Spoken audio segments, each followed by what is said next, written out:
Prólogos de Marx y Engels a varias ediciones del manifiesto.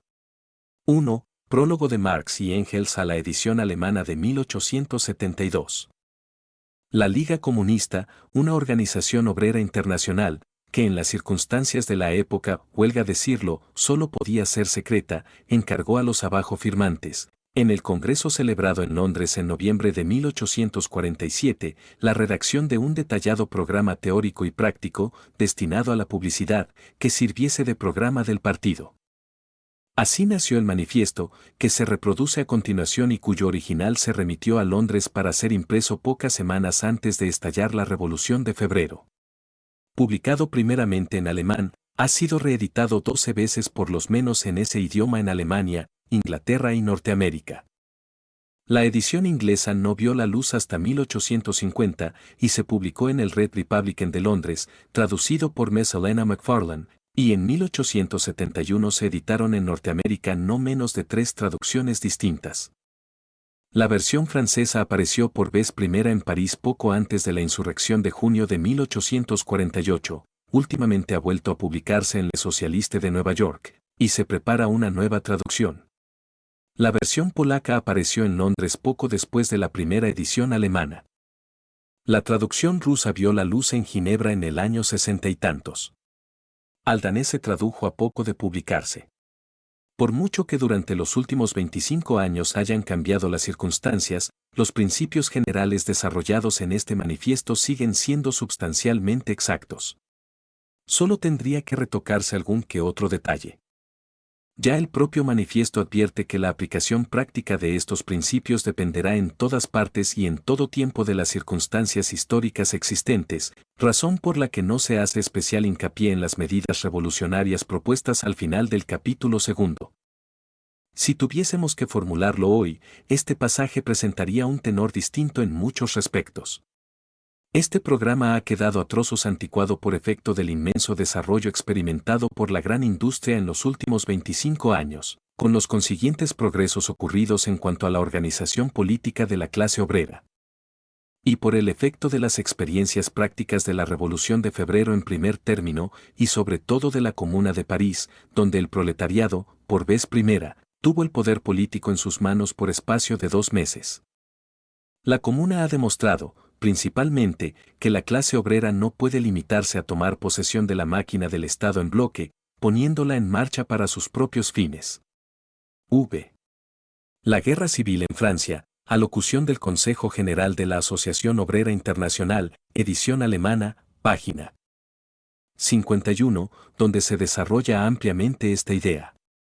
Huelga, asimismo, decir que la crítica de la literatura socialista presenta hoy lagunas, ya que solo llega hasta 1847, y, finalmente, que las indicaciones que se hacen acerca de la actitud de los comunistas para con los diversos partidos de la oposición, capítulo 4.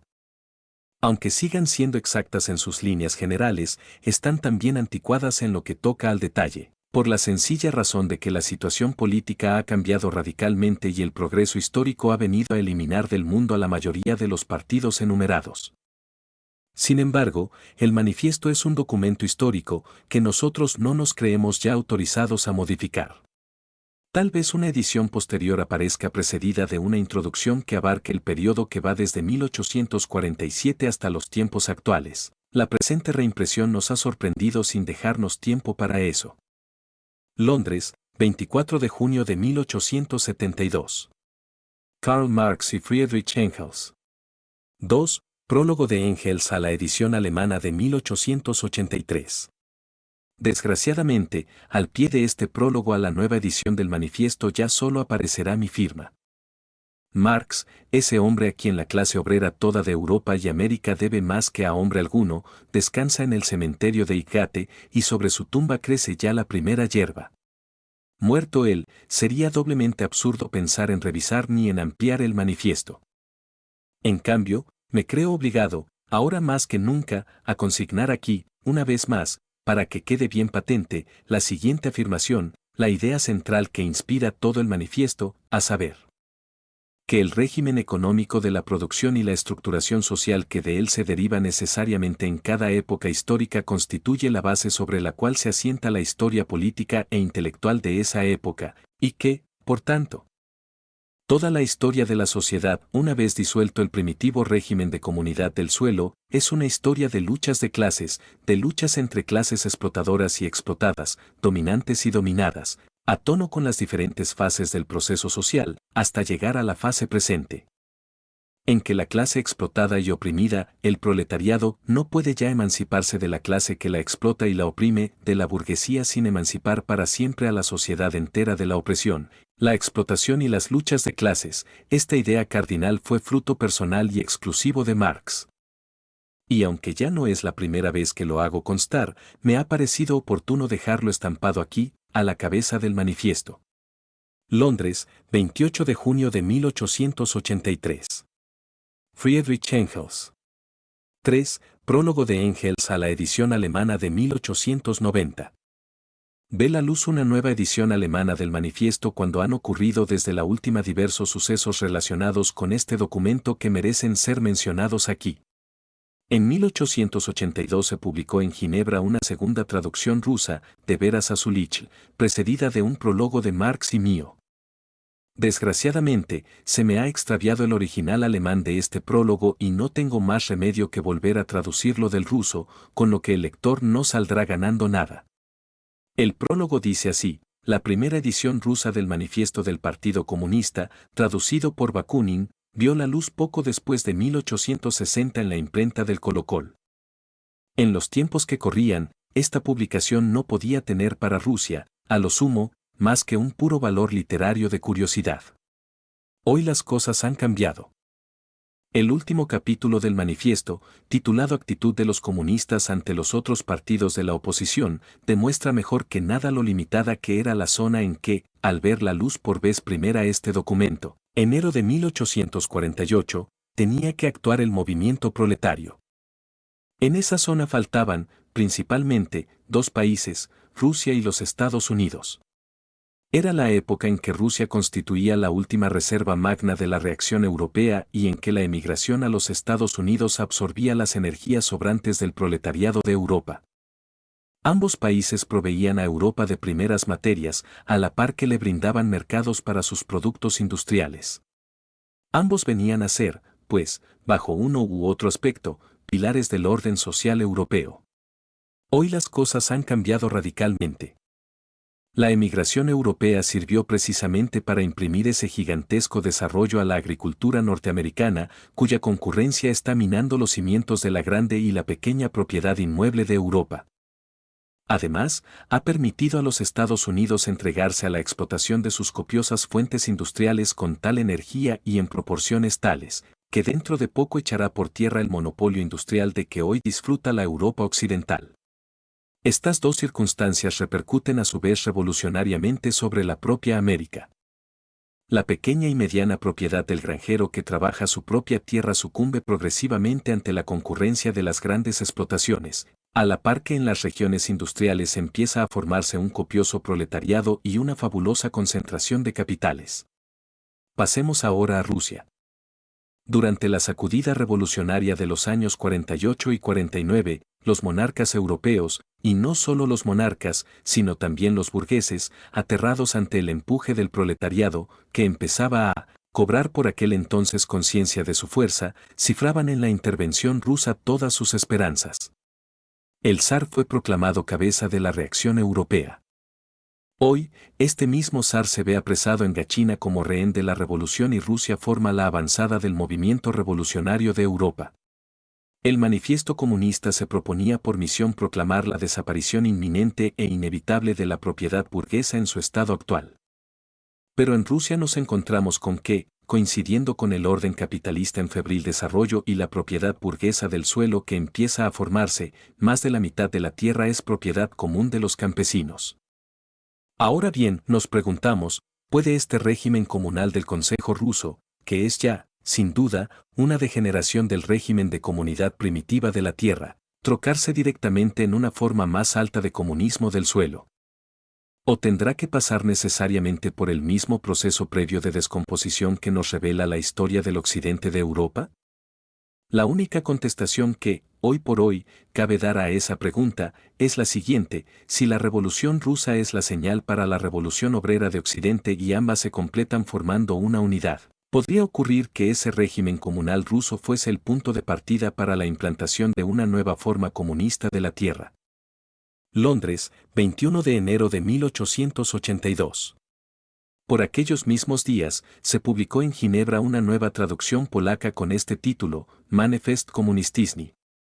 Asimismo, ha aparecido una nueva traducción danesa en la Socialdemokratiske Bibliothek, Copenhagen 1885.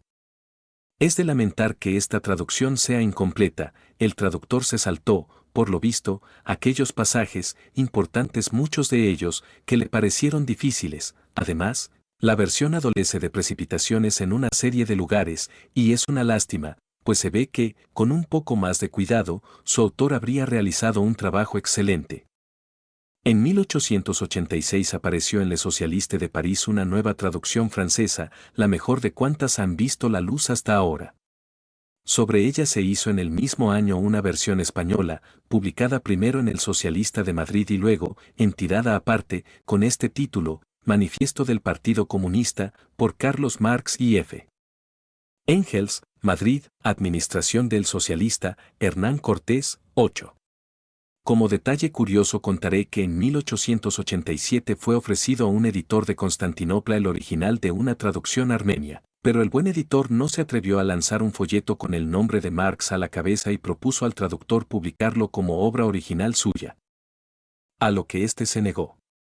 Después de haberse reimpreso repetidas veces varias traducciones norteamericanas más o menos incorrectas, al fin, en 1888, apareció en Inglaterra la primera versión auténtica, hecha por mi amigo Samuel Moore y revisada por él y por mí antes de darla a las prensas. He aquí el título, Manifesto of the Communist Party, by Karl Marx and Friedrich Engels. Authorized English Translation, edited and annotated by Friedrich Engels. 1888, London, William Reeves, 185 Flat STE, Algunas de las notas de esta edición acompañan a la presente. El manifiesto ha tenido sus vicisitudes. Calurosamente acogido a su aparición por la vanguardia, entonces poco numerosa, del socialismo científico, como lo demuestran las diversas traducciones mencionadas en el primer prólogo, no tardó en pasar a segundo plano, arrinconado por la reacción que se inicia con la derrota de los obreros parisienses en junio de 1848 y anatematizado. Por último, con el anatema de la justicia al ser condenados los comunistas por el Tribunal de Colonia en noviembre de 1852. Al abandonar la escena pública, el movimiento obrero que la Revolución de Febrero había iniciado, queda también envuelto en la penumbra el manifiesto. Cuando la clase obrera europea volvió a sentirse lo bastante fuerte para lanzarse de nuevo al asalto contra las clases gobernantes, nació la Asociación Obrera Internacional. El fin de esta organización era fundir todas las masas obreras militantes de Europa y América en un gran cuerpo de ejército. Por eso, este movimiento no podía arrancar de los principios sentados en el manifiesto. No había más remedio que darle un programa que no cerrase el paso a las tradeuniones inglesas, a los probonianos franceses, belgas, italianos y españoles ni a los partidarios de la Salle en Alemania. Este programa con las normas directivas para los estatutos de la Internacional fue redactado por Marx con una maestría que hasta el propio Bakunin y los anarquistas hubieron de reconocer. En cuanto al triunfo final de las tesis del manifiesto, Marx ponía toda su confianza en el desarrollo intelectual de la clase obrera, fruto obligado de la acción conjunta y de la discusión. Los sucesos y vicisitudes de la lucha contra el capital, y más aún las derrotas que las victorias, no podían menos de revelar al proletariado militante en toda su desnudez. La insuficiencia de los remedios milagreros que venían empleando e infundir a sus cabezas una mayor claridad de visión para penetrar en las verdaderas condiciones que habían de presidir la emancipación obrera. Marx no se equivocaba. Cuando en 1874 se disolvió la Internacional, la clase obrera difería radicalmente de aquella con que se encontrara al fundarse en 1864. En los países latinos, el probonianismo agonizaba, como en Alemania lo que había de específico en el partido de la Salle, y hasta las mismas tradeuniones inglesas, conservadoras hasta la médula, cambiaban de espíritu, permitiendo al presidente de su Congreso, celebrado en Swansea en 1887, decir en nombre suyo: el socialismo continental ya no nos asusta. Y en 1887 el socialismo continental se cifraba casi en los principios proclamados por el manifiesto. La historia de este documento refleja, pues, hasta cierto punto, la historia moderna del movimiento obrero desde 1848.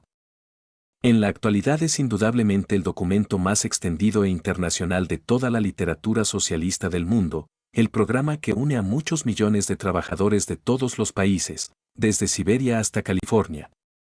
Y, sin embargo, cuando este manifiesto vio la luz, no pudimos bautizarlo de manifiesto socialista. En 1847, el concepto de socialista abarcaba dos categorías de personas. Unas eran las que abrazaban diversos sistemas utópicos, y entre ellas se destacaban los owenistas en Inglaterra y en Francia los fourieristas, que poco a poco habían ido quedando reducidos a dos sectas agonizantes. En la otra formaban los charlatanes sociales de toda la haya, los que aspiraban a remediar las injusticias de la sociedad con sus potingues mágicos y con toda serie de remiendos, sin tocar en lo más mínimo, claro está, al capital ni a la ganancia. Gentes unas y otras ajenas al movimiento obrero, que iban a buscar apoyo para sus teorías a las clases cultas. El sector obrero que, convencido de la insuficiencia y superficialidad de las meras conmociones políticas, reclamaba una radical transformación de la sociedad, se apellidaba comunista. Era un comunismo toscamente delineado, instintivo, vago, pero lo bastante pujante para engendrar dos sistemas utópicos, el del Ícaro Cabet en Francia y el de Weitling en Alemania. En 1847, el socialismo designaba un movimiento burgués, el comunismo un movimiento obrero. El socialismo era, a lo menos en el continente, una doctrina presentable en los salones, el comunismo, todo lo contrario. Y como en nosotros era ya entonces firme la convicción de que la emancipación de los trabajadores solo podía ser obra de la propia clase obrera, no podíamos dudar en la elección de título. Más tarde no se nos pasó nunca por las mentes tampoco modificarlo. Proletarios de todos los países, uníos. Cuando hace 42 años lanzamos al mundo estas palabras, en vísperas de la primera revolución de París, en que el proletariado levantó ya sus propias reivindicaciones, fueron muy pocas las voces que contestaron. Pero el 28 de septiembre de 1864, los representantes proletarios de la mayoría de los países del occidente de Europa se reunían para formar la Asociación Obrera Internacional, de tan glorioso recuerdo. Y aunque la Internacional solo tuviese 9 años de vida, el lazo perenne de unión entre los proletarios de todos los países sigue viviendo con más fuerza que nunca, así lo atestigua, con testimonio irrefutable, el día de hoy. Hoy, 1 de mayo, el proletariado europeo y americano pasa revista por vez primera a sus contingentes puestos en pie de guerra como un ejército único, unido bajo una sola bandera y concentrado en un objetivo, la jornada normal de 8 horas, que ya proclamara la Internacional en el Congreso de Ginebra en 1889, y que es menester elevar a ley. El espectáculo del día de hoy abrirá los ojos a los capitalistas y a los grandes terratenientes de todos los países y les hará ver que la unión de los proletarios del mundo es ya un hecho. Ya Marx no vive, para verlo, a mi lado. Londres, 1 de mayo de 1890. Friedrich Engels. 4. Prólogo de Engels a la edición polaca de 1892. La necesidad de reeditar la versión polaca del Manifiesto Comunista requiere un comentario. Ante todo, el manifiesto ha resultado ser, como se proponía, un medio para poner de relieve el desarrollo de la gran industria en Europa. Cuando en un país, cualquiera que él sea, se desarrolla la gran industria, brota al mismo tiempo entre los obreros industriales el deseo de explicarse sus relaciones como clase, como la clase de los que viven del trabajo, con la clase de los que viven de la propiedad. En estas circunstancias, las ideas socialistas se extienden entre los trabajadores y crece la demanda del manifiesto comunista. En este sentido, el número de ejemplares del manifiesto que circulan en un idioma dado nos permite apreciar bastante aproximadamente no solo las condiciones del movimiento obrero de clase en ese país, sino también el grado de desarrollo alcanzado en él por la gran industria. La necesidad de hacer una nueva edición en lengua polaca acusa, por tanto, el continuo proceso de expansión de la industria en Polonia. No puede caber duda acerca de la importancia de este proceso en el transcurso de los 10 años que han mediado desde la aparición de la edición anterior. Polonia se ha convertido en una región industrial en gran escala bajo la égida del Estado ruso. Mientras que en la Rusia propiamente dicha la gran industria solo se ha ido manifestando esporádicamente en las costas del Golfo de Finlandia, en las provincias centrales de Moscú y Vladimiro, a lo largo de las costas del Mar Negro y del Mar de Azov. La industria polaca se ha concentrado dentro de los confines de un área limitada, experimentando a la par las ventajas y los inconvenientes de su situación. Estas ventajas no pasan inadvertidas para los fabricantes rusos, por eso alzan el grito pidiendo aranceles protectores contra las mercancías polacas, a despecho de su ardiente anhelo de rusificación de Polonia. Los inconvenientes, que tocan por igual los industriales polacos y el gobierno ruso, consisten en la rápida difusión de las ideas socialistas entre los obreros polacos y en una demanda sin precedente del manifiesto comunista. El rápido desarrollo de la industria polaca, que deja atrás con mucho a la de Rusia, es una clara prueba de las energías vitales inextinguibles del pueblo polaco y una nueva garantía de su futuro renacimiento. La creación de una Polonia fuerte e independiente no interesa solo al pueblo polaco, sino a todos y cada uno de nosotros. Solo podrá establecerse una estrecha colaboración entre los obreros todos de Europa si en cada país el pueblo es dueño dentro de su propia casa. Las revoluciones de 1848 que, aunque reñidas bajo la bandera del proletariado, solamente llevaron a los obreros a la lucha para sacar las castañas del fuego a la burguesía, acabaron por imponer, tomando por instrumento a Napoleón y a Bismarck, a los enemigos de la revolución, la independencia de Italia, Alemania y Hungría. En cambio, a Polonia, que en 1791 hizo por la causa revolucionaria más que estos tres países juntos, se la dejó sola cuando en 1863 tuvo que enfrentarse con el poder 10 veces más fuerte de Rusia. La nobleza polaca ha sido incapaz para mantener, y lo será también para restaurar, la independencia de Polonia. La burguesía va sintiéndose cada vez menos interesada en este asunto. La independencia polaca solo podrá ser conquistada por el proletariado joven, en cuyas manos está la realización de esa esperanza. He ahí porque los obreros del occidente de Europa no están menos interesados en la liberación de Polonia que los obreros polacos mismos. Londres, 10 de febrero de 1892.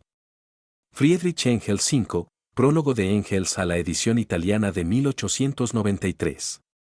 La publicación del manifiesto del Partido Comunista coincidió, si puedo expresarme así, con el momento en que estallaban las revoluciones de Milán y de Berlín, dos revoluciones que eran el alzamiento de dos pueblos.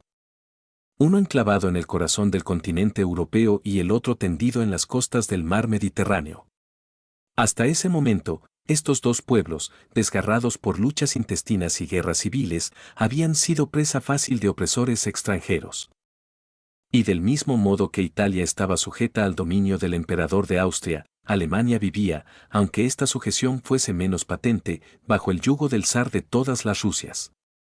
La revolución del 18 de marzo emancipó a Italia y Alemania al mismo tiempo de este vergonzoso estado de cosas.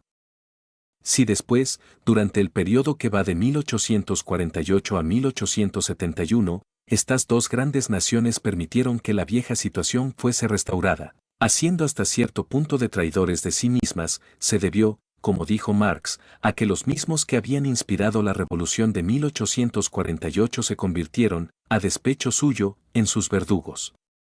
La revolución fue en todas partes obra de las clases trabajadoras, fueron los obreros quienes levantaron las barricadas y dieron sus vidas luchando por la causa. Sin embargo, solamente los obreros de París, después de derribar el gobierno, tenían la firme y decidida intención de derribar con él a todo el régimen burgués. Pero, aunque abrigaban una conciencia muy clara del antagonismo irreductible que se alzaba entre su propia clase y la burguesía, el desarrollo económico del país y el desarrollo intelectual de las masas obreras francesas no habían alcanzado todavía el nivel necesario para que pudiese triunfar una revolución socialista. Por eso, a la postre, los frutos de la revolución cayeron en el regazo de la clase capitalista. En otros países, como en Italia, Austria y Alemania, los obreros se limitaron desde el primer momento de la revolución a ayudar a la burguesía a tomar el poder. En cada uno de estos países el gobierno de la burguesía solo podía triunfar bajo la condición de la independencia nacional. Así se explica que las revoluciones del año 1848 condujesen inevitablemente a la unificación de los pueblos dentro de las fronteras nacionales y a su emancipación del yugo extranjero, condiciones que, hasta allí, no habían disfrutado. Estas condiciones son hoy realidad en Italia, en Alemania y en Hungría. Y a estos países seguirá Polonia cuando la hora llegue.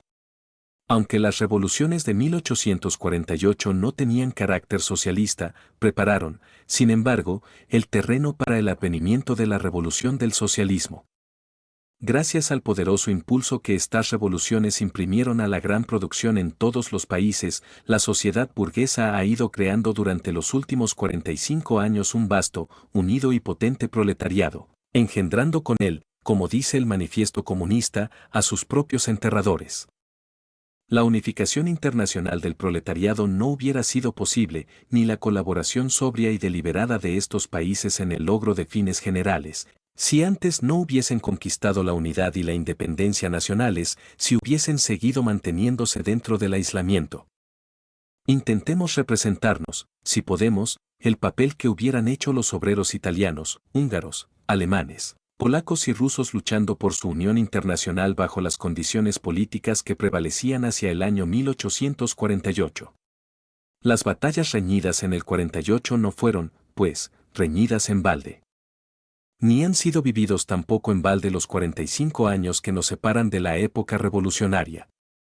Los frutos de aquellos días empiezan a madurar y hago votos porque la publicación de esta traducción italiana del manifiesto sea heraldo del triunfo del proletariado italiano, como la publicación del texto primitivo lo fue de la Revolución Internacional. El manifiesto rinde el debido homenaje a los servicios revolucionarios prestados en otro tiempo por el capitalismo. Italia fue la primera nación que se convirtió en país capitalista. El ocaso de la Edad Media feudal y la aurora de la época capitalista contemporánea vieron aparecer en escena una figura gigantesca. Dante fue al mismo tiempo el último poeta de la Edad Media y el primer poeta de la nueva era. Hoy, como en 1300, se alza en el horizonte una nueva época. ¿Dará Italia al mundo otro Dante, capaz de cantar el nacimiento de la nueva era, de la era proletaria? Londres, 1 de febrero de 1893. Friedrich Engels Manifiesto del Partido Comunista. Por Karl Marx y Friedrich Engels. Un espectro se cierne sobre Europa, el espectro del comunismo. Contra este espectro se han conjurado en Santa Jauría todas las potencias de la vieja Europa, el Papa y el Zar, Metternich y Guizot, los radicales franceses y los polizontes alemanes. No hay un solo partido de oposición a quien los adversarios gobernantes no motejen de comunista, ni un solo partido de oposición que no lance al rostro de las oposiciones más avanzadas, lo mismo que a los enemigos reaccionarios, la acusación estigmatizante de comunismo. De este hecho se desprenden dos consecuencias. La primera es que el comunismo se haya ya reconocido como una potencia por todas las potencias europeas. La segunda, que es ya hora de que los comunistas expresen a la luz del día y ante el mundo entero sus ideas, sus tendencias, sus aspiraciones, saliendo así al paso de esa leyenda del espectro comunista con un manifiesto de su partido. Con este fin se han congregado en Londres los representantes comunistas de diferentes países y redactado el siguiente manifiesto que aparecerá en lengua inglesa, francesa, alemana, italiana, flamenca y danesa. Burgueses y proletarios. Toda la historia de la sociedad humana, hasta la actualidad, es una historia de luchas de clases. Libres y esclavos, patricios y plebeyos, varones y siervos de la gleba, maestros y oficiales, en una palabra, opresores y oprimidos, frente a frente siempre, empeñados en una lucha ininterrumpida, velada unas veces, y otras franca y abierta. En una lucha que conduce en cada etapa a la transformación revolucionaria de todo el régimen social o al exterminio de ambas clases beligerantes. En los tiempos históricos nos encontramos a la sociedad dividida casi por doquier en una serie de estamentos, dentro de cada uno de los cuales reina, a su vez, una nueva jerarquía social de grados y posiciones. En la Roma antigua son los patricios, los equites, los plebeyos, los esclavos, en la Edad Media, los señores feudales, los vasallos, los maestros y los oficiales de los gremios, los siervos de la gleba, y dentro de cada una de esas clases todavía nos encontramos con nuevos matices y gradaciones. La moderna sociedad burguesa que se alza sobre las ruinas de la sociedad feudal no ha abolido los antagonismos de clase. Lo que ha hecho ha sido crear nuevas clases, nuevas condiciones de opresión, nuevas modalidades de lucha, que han venido a sustituir a las antiguas. Sin embargo, nuestra época, la época de la burguesía, se caracteriza por haber simplificado estos antagonismos de clase. Hoy, toda la sociedad tiende a separarse, cada vez más abiertamente, en dos grandes campos enemigos, en dos grandes clases antagónicas, la burguesía y el proletariado. De los siervos de la gleba de la Edad Media surgieron los villanos de las primeras ciudades, y estos villanos fueron el germen de donde brotaron los primeros elementos de la burguesía. El descubrimiento de América, la circunnavegación de África abrieron nuevos horizontes e imprimieron nuevo impulso a la burguesía. El mercado de China y de las Indias Orientales, la colonización de América, el intercambio con las colonias, el incremento de los medios de cambio y de las mercaderías en general, dieron al comercio, a la navegación, a la industria, un empuje jamás conocido. Atizando con ello el elemento revolucionario que se escondía en el seno de la sociedad feudal en descomposición. El régimen feudal o gremial de producción que seguía imperando no bastaba ya para cubrir las necesidades que abrían los nuevos mercados. Vino a ocupar su puesto la manufactura.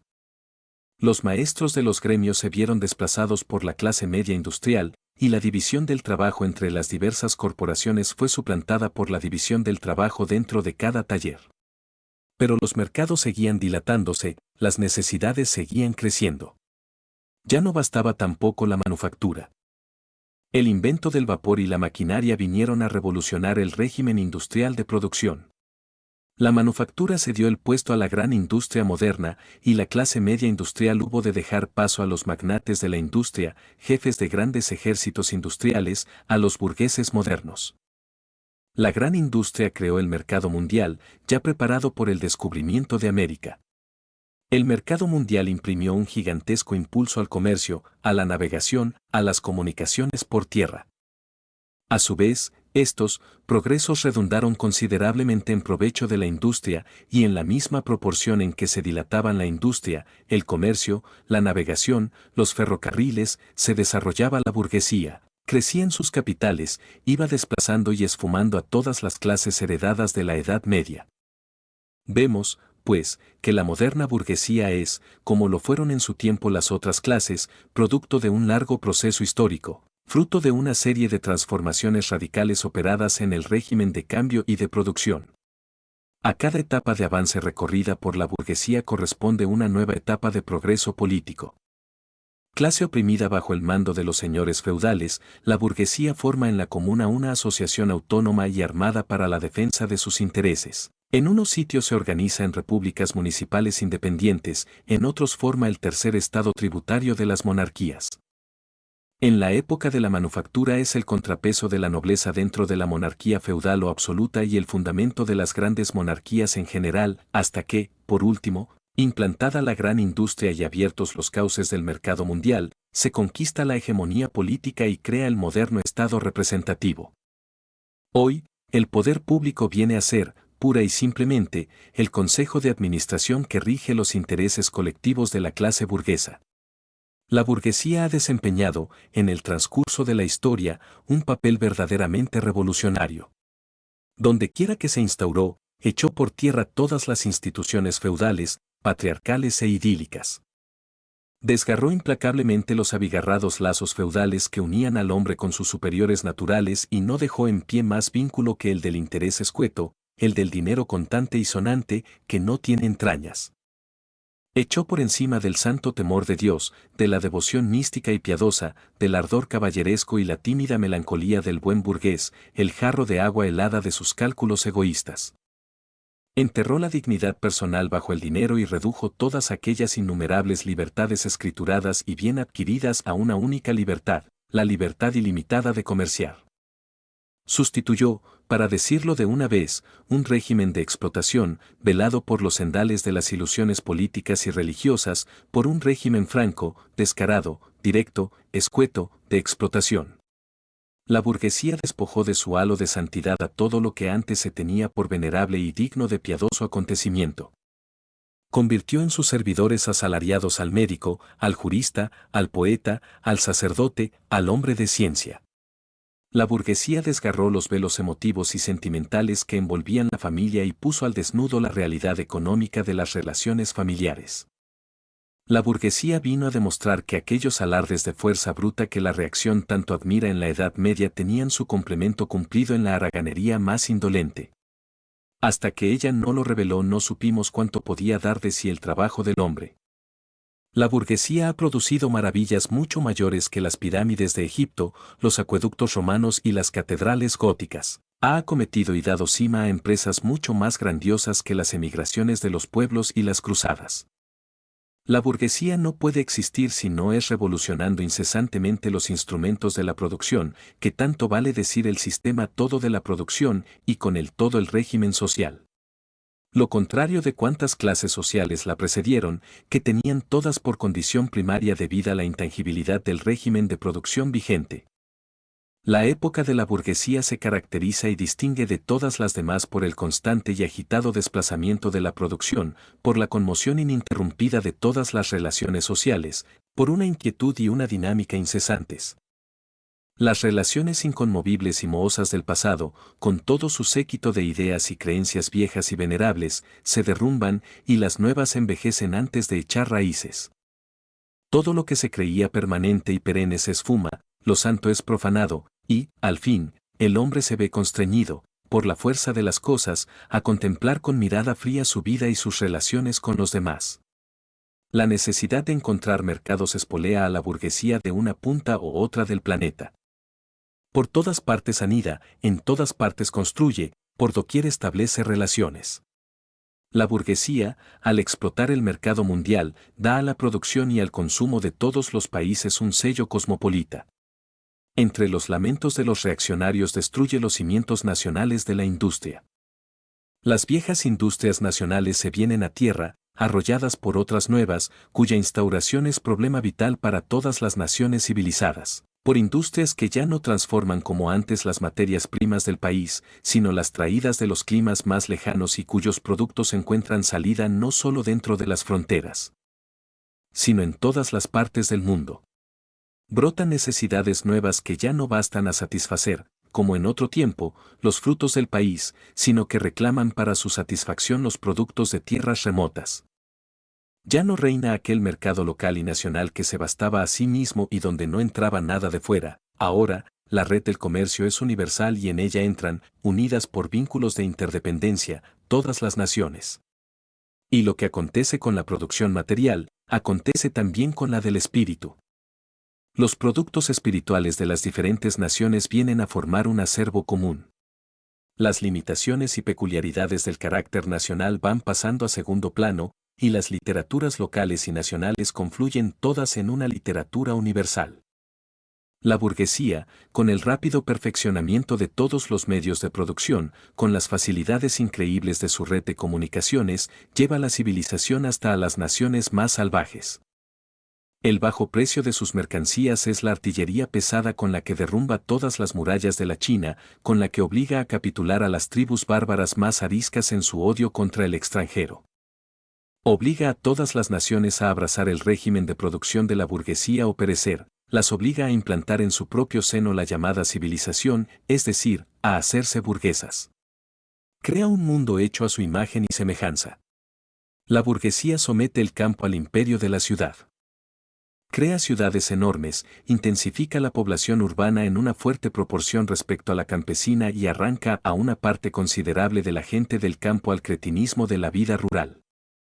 Y del mismo modo que somete el campo a la ciudad, somete los pueblos bárbaros y semibárbaros a las naciones civilizadas, los pueblos campesinos a los pueblos burgueses, el oriente al occidente.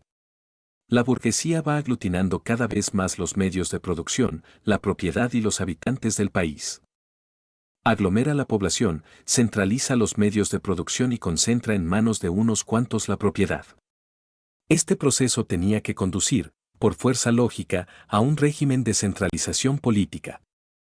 Territorios antes independientes, apenas aliados, con intereses distintos, distintas leyes, gobiernos autónomos y líneas aduaneras propias, se asocian y refunden en una nación única, bajo un gobierno, una ley, un interés nacional de clase y una sola línea aduanera. En el siglo corto que lleva de existencia como clase soberana, la burguesía ha creado energías productivas mucho más grandiosas y colosales que todas las pasadas generaciones juntas. Basta pensar en el sometimiento de las fuerzas naturales por la mano del hombre, en la maquinaria, en la aplicación de la química a la industria y la agricultura, en la navegación de vapor, en los ferrocarriles, en el telégrafo eléctrico, en la roturación de continentes enteros, en los ríos abiertos a la navegación. En los nuevos pueblos que brotaron de la tierra como por ensalmo.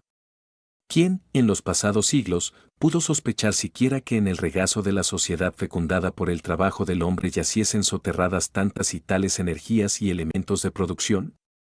Hemos visto que los medios de producción y de transporte sobre los cuales se desarrolló la burguesía brotaron en el seno de la sociedad feudal.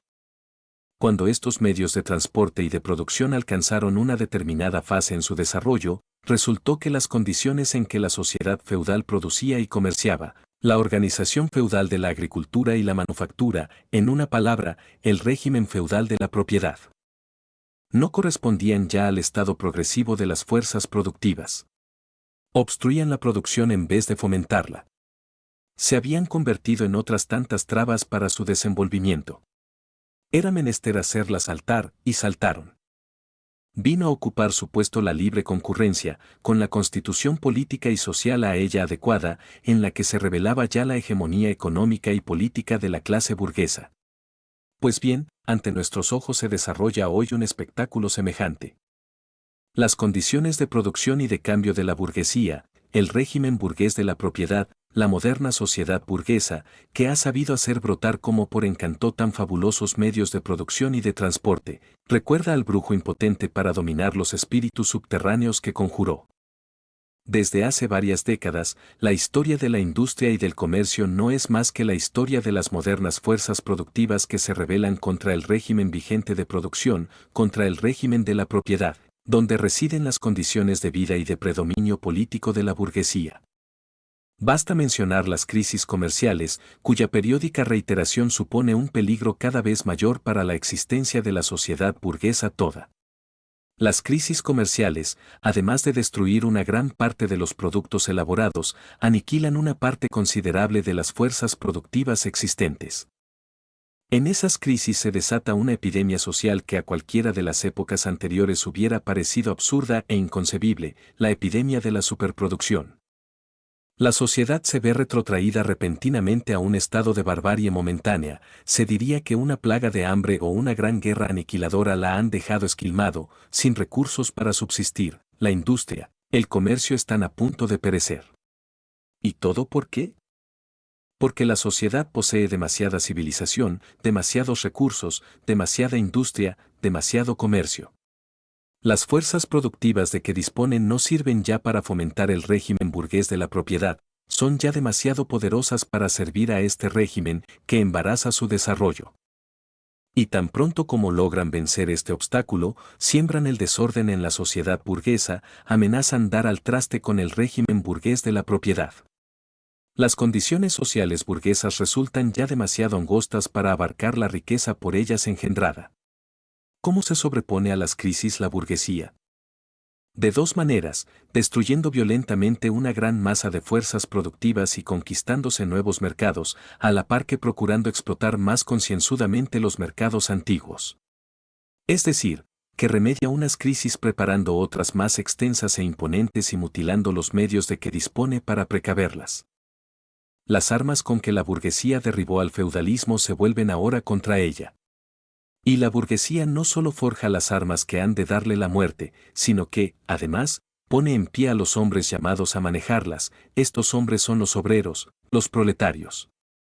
En la misma proporción en que se desarrolla la burguesía, es decir, el capital, desarrollase también el proletariado, Esa clase obrera moderna que solo puede vivir encontrando trabajo y que solo encuentra trabajo en la medida en que éste alimenta a incremento el capital. El obrero, obligado a venderse a trozos, es una mercancía como otra cualquiera, sujeta, por tanto, a todos los cambios y modalidades de la concurrencia, a todas las fluctuaciones del mercado. La extensión de la maquinaria y la división del trabajo quitan a este, en el régimen proletario actual, todo carácter autónomo, toda libre iniciativa y todo encanto para el obrero. El trabajador se convierte en un simple resorte de la máquina, del que solo se exige una operación mecánica, monótona, de fácil aprendizaje.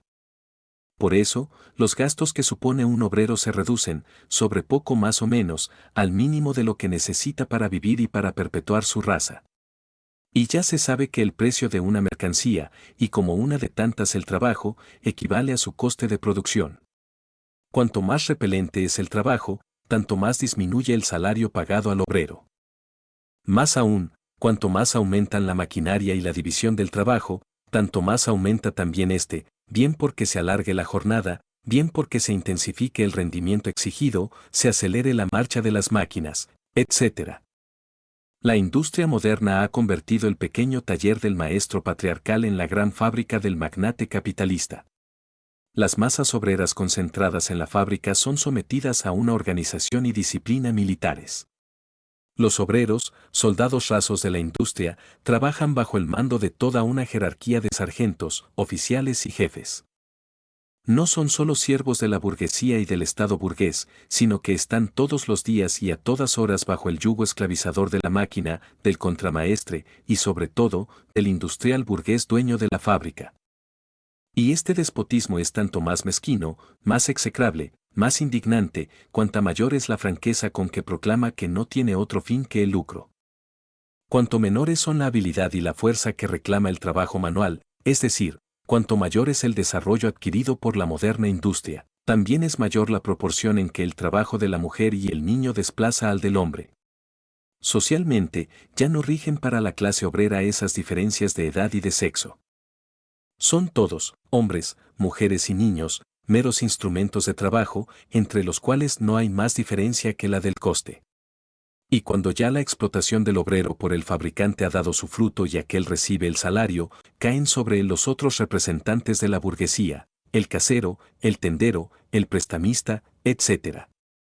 Toda una serie de elementos modestos que venían perteneciendo a la clase media, pequeños industriales, comerciantes y rentistas, artesanos y labriegos, son absorbidos por el proletariado, unos, porque su pequeño caudal no basta para alimentar las exigencias de la gran industria y sucumben arrollados por la competencia de los capitales más fuertes. Y otros porque sus aptitudes quedan sepultadas bajo los nuevos progresos de la producción. Todas las clases sociales contribuyen, pues, a nutrir las filas del proletariado. El proletariado recorre diversas etapas antes de fortificarse y consolidarse. Pero su lucha contra la burguesía data del instante mismo de su existencia. Al principio son obreros aislados, luego, los de una fábrica, luego, los de todas una rama de trabajo, los que se enfrentan, en una localidad, con el burgués que personalmente los explota. Sus ataques no van solo contra el régimen burgués de producción, van también contra los propios instrumentos de la producción. Los obreros, sublevados, destruyen las mercancías ajenas que les hacen la competencia, destrozan las máquinas, pegan fuego a las fábricas, pugnan por volver a la situación, ya enterrada, del obrero medieval.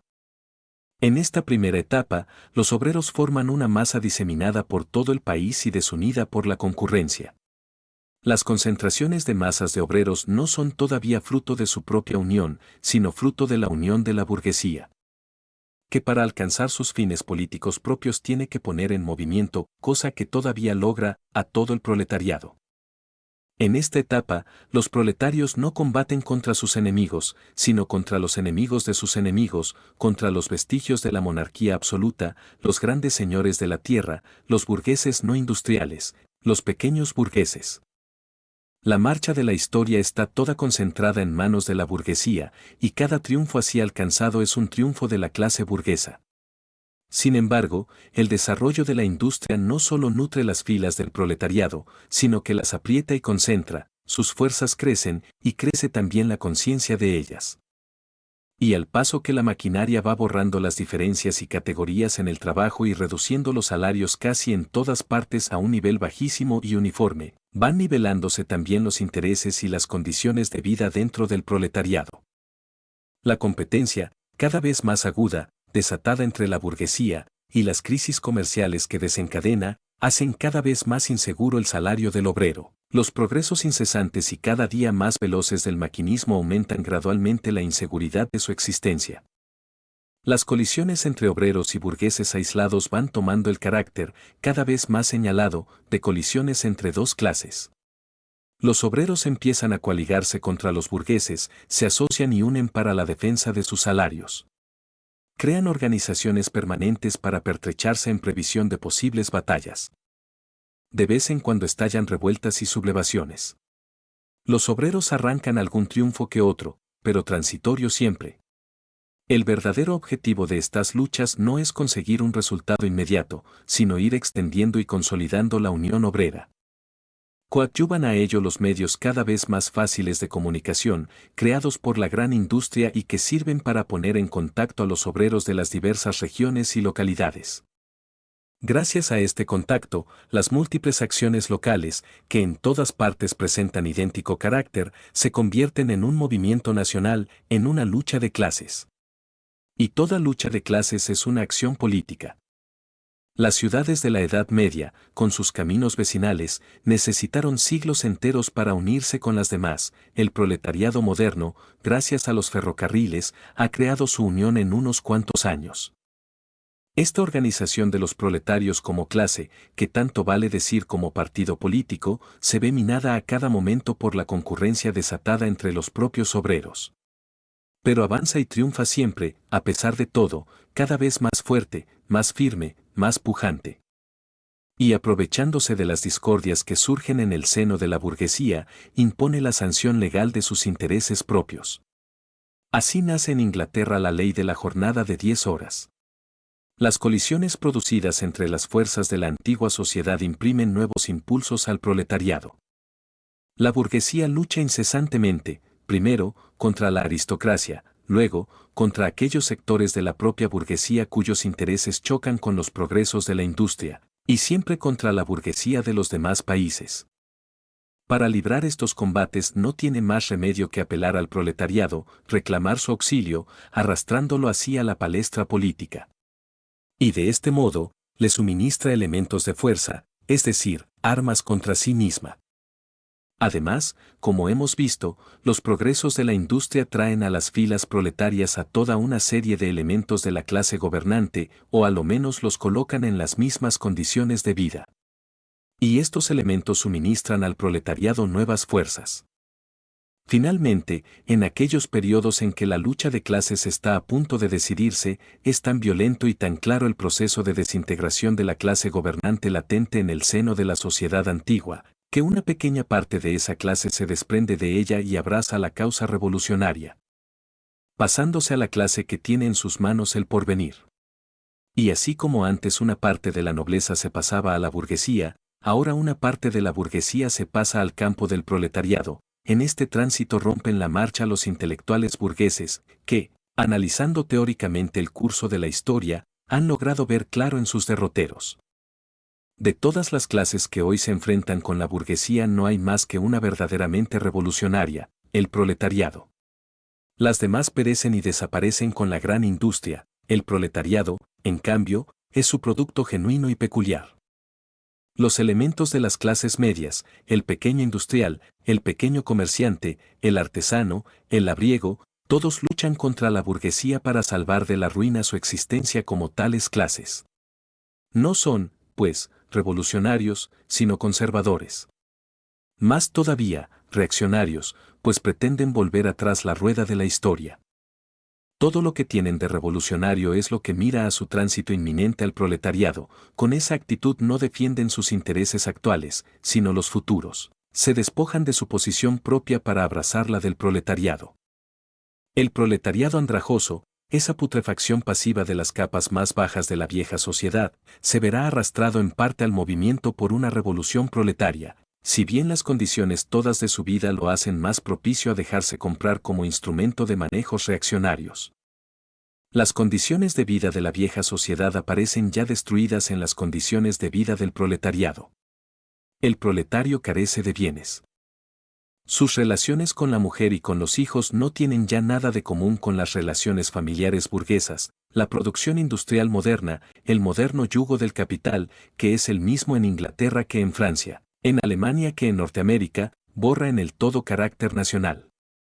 Las leyes, la moral, la religión, son para él otros tantos prejuicios burgueses tras los que anidan otros tantos intereses de la burguesía. Todas las clases que le precedieron y conquistaron el poder procuraron consolidar las posiciones adquiridas sometiendo a la sociedad entera a su régimen de adquisición. Los proletarios solo pueden conquistar para sí las fuerzas sociales de la producción aboliendo el régimen adquisitivo a que se hallan sujetos y con el todo el régimen de apropiación de la sociedad. Los proletarios no tienen nada propio que asegurar, sino destruir todos los aseguramientos y seguridades privadas de los demás. Hasta ahora, todos los movimientos sociales habían sido movimientos desatados por una minoría o en interés de una minoría. El movimiento proletario es el movimiento autónomo de una inmensa mayoría en interés de una mayoría inmensa. El proletariado, la capa más baja y oprimida de la sociedad actual, no puede levantarse, incorporarse, sin hacer saltar, hecho añicos desde los cimientos hasta el remate, todo ese edificio que forma la sociedad oficial.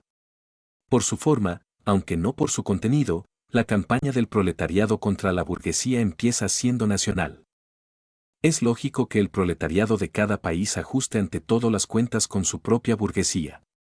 Al esbozar, en líneas muy generales, las diferentes fases de desarrollo del proletariado. Hemos seguido las incidencias de la guerra civil más o menos embosada que se plantea en el seno de la sociedad vigente hasta el momento en que esta guerra civil desencadena una revolución abierta y franca, y el proletariado, derrocando por la violencia a la burguesía, echa las bases de su poder. Hasta hoy, toda sociedad descansó, como hemos visto, en el antagonismo entre las clases oprimidas y las opresoras. Mas para poder oprimir a una clase es menester asegurarle, por lo menos, las condiciones indispensables de vida, pues de otro modo se extinguiría, y con ella su esclavizamiento. El siervo de la gleba se vio exaltado a miembro del municipio sin salir de la servidumbre, como el villano convertido en burgués bajo el yugo del absolutismo feudal. La situación del obrero moderno es muy distinta, pues lejos de mejorar conforme progresa la industria, decae y empeora por debajo del nivel de su propia clase. El obrero se depaupera, y el pauperismo se desarrolla en proporciones mucho mayores que la población y la riqueza. He ahí una prueba palmaria de la incapacidad de la burguesía para seguir gobernando la sociedad e imponiendo a ésta por norma las condiciones de su vida como clase. Es incapaz de gobernar, porque es incapaz de garantizar a sus esclavos la existencia ni aun dentro de su esclavitud, porque se ve forzada a dejarlos llegar hasta una situación de desamparo en que no tiene más remedio que mantenerles, cuando son ellos quienes debieran mantenerla a ella. La sociedad no puede seguir viviendo bajo el imperio de esa clase, la vida de la burguesía se ha hecho incompatible con la sociedad. La existencia y el predominio de la clase burguesa tienen por condición esencial la concentración de la riqueza en manos de unos cuantos individuos, la formación e incremento constante del capital, y este, a su vez, no puede existir sin el trabajo asalariado. El trabajo asalariado presupone, inevitablemente, la concurrencia de los obreros entre sí. Los progresos de la industria, que tienen por cauce automático y espontáneo a la burguesía, imponen, en vez del aislamiento de los obreros por la concurrencia, su unión revolucionaria por la organización. Y así, al desarrollarse la gran industria, la burguesía ve tambalearse bajo sus pies las bases sobre que produce y se apropia lo producido. Y a la par que avanza, se cava su fosa y cría a sus propios enterradores. Su muerte y el triunfo del proletariado son igualmente inevitables. Proletarios y comunistas. ¿Qué relación guardan los comunistas con los proletarios en general? Los comunistas no forman un partido aparte de los demás partidos obreros. No tienen intereses propios que se distingan de los intereses generales del proletariado. No profesan principios especiales con los que aspiren a modelar el movimiento proletario. Los comunistas no se distinguen de los demás partidos proletarios más que en esto, en que destacan y reivindican siempre, en todas y cada una de las acciones nacionales proletarias, los intereses comunes y peculiares de todo el proletariado, independientes de su nacionalidad, y en que, cualquiera que sea la etapa histórica en que se mueva la lucha entre el proletariado y la burguesía, mantienen siempre el interés del movimiento enfocado en su conjunto. Los comunistas son, pues, prácticamente, la parte más decidida, el acicate siempre en tensión de todos los partidos obreros del mundo, teóricamente, llevan de ventaja a las grandes masas del proletariado su clara visión de las condiciones, los derroteros y los resultados generales a que ha de abocar el movimiento proletario.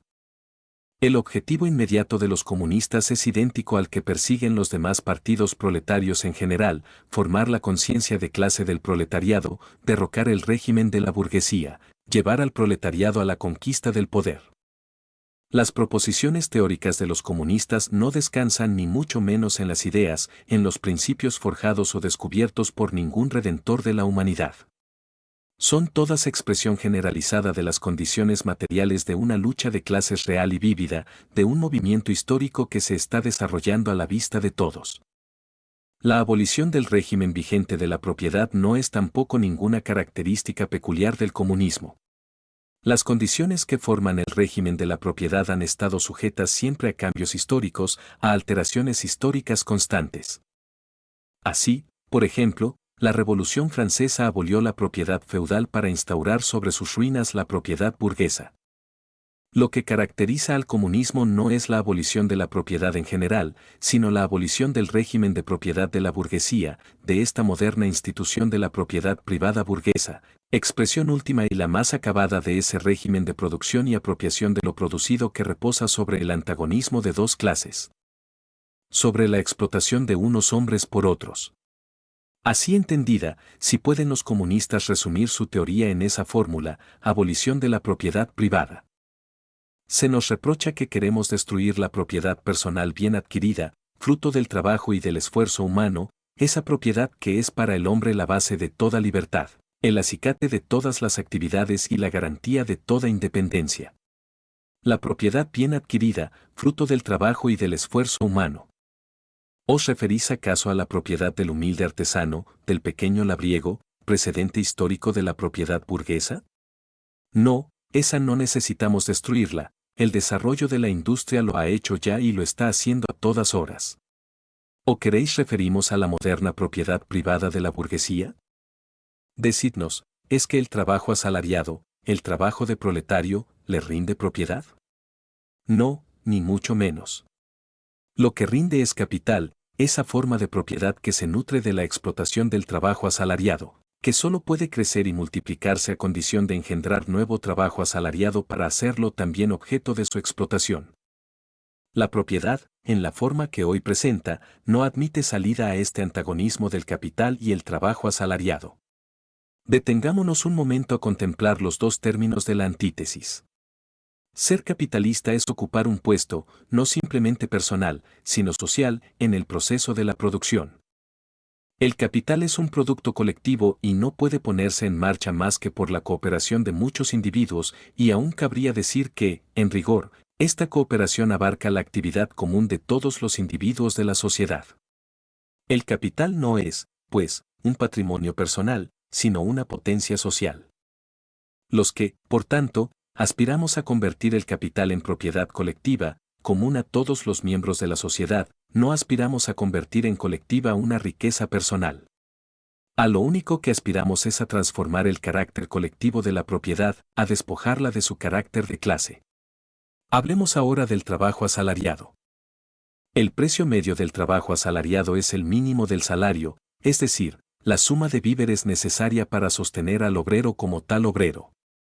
Todo lo que el obrero asalariado adquiere con su trabajo es, pues, lo que estrictamente necesita para seguir viviendo y trabajando.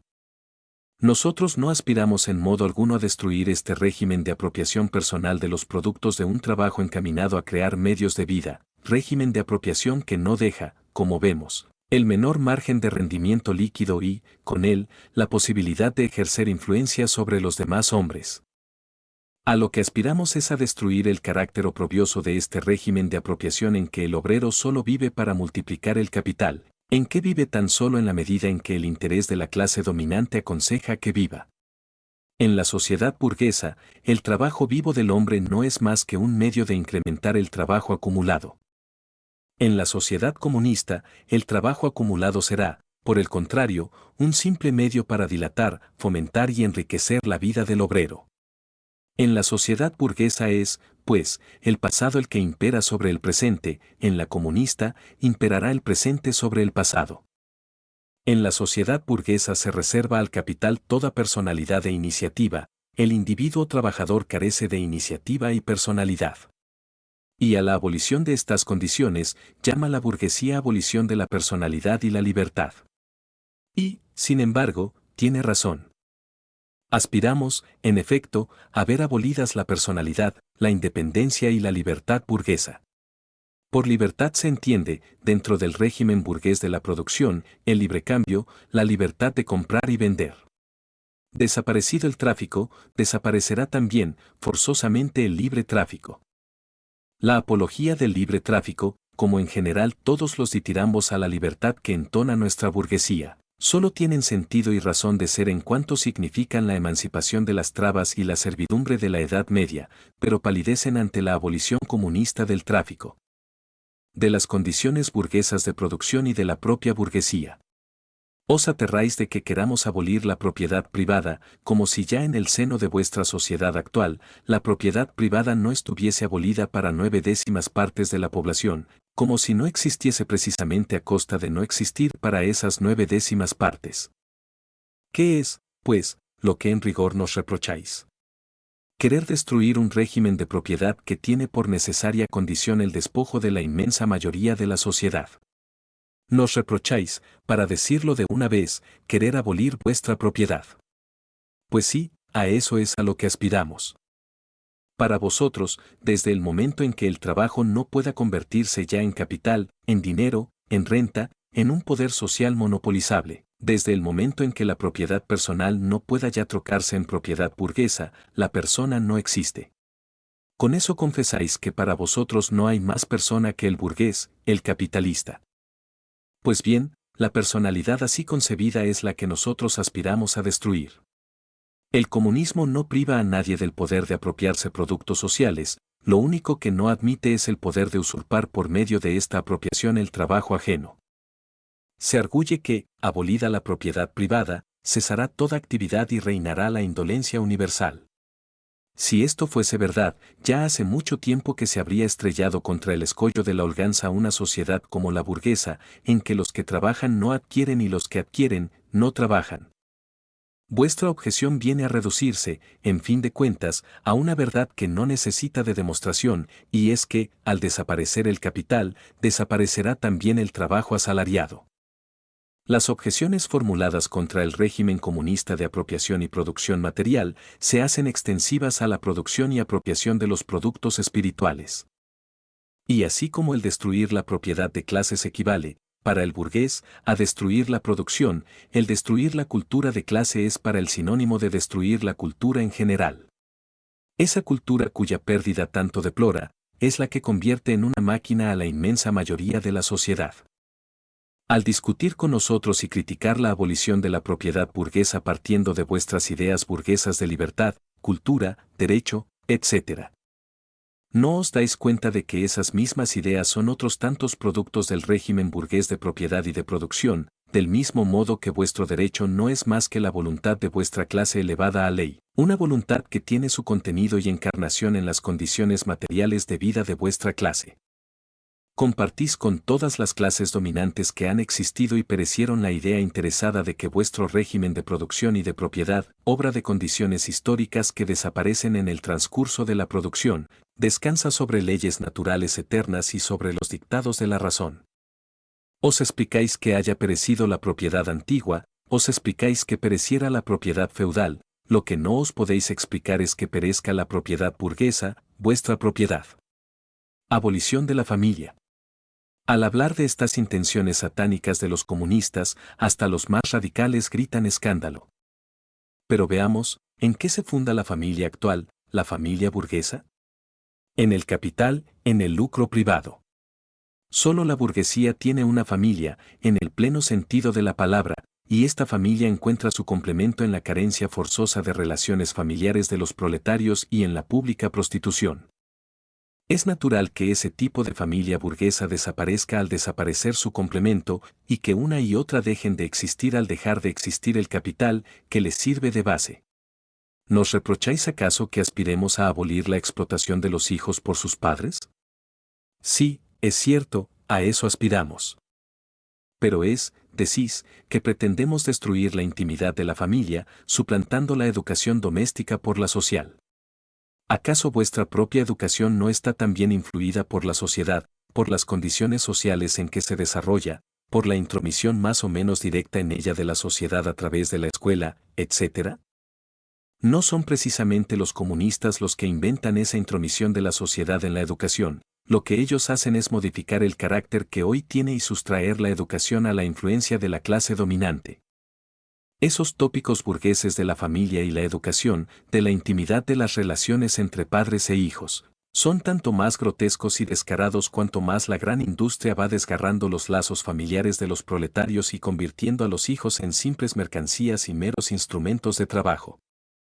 Pero es que vosotros, los comunistas, nos grita a coro la burguesía entera, pretendéis colectivizar a las mujeres.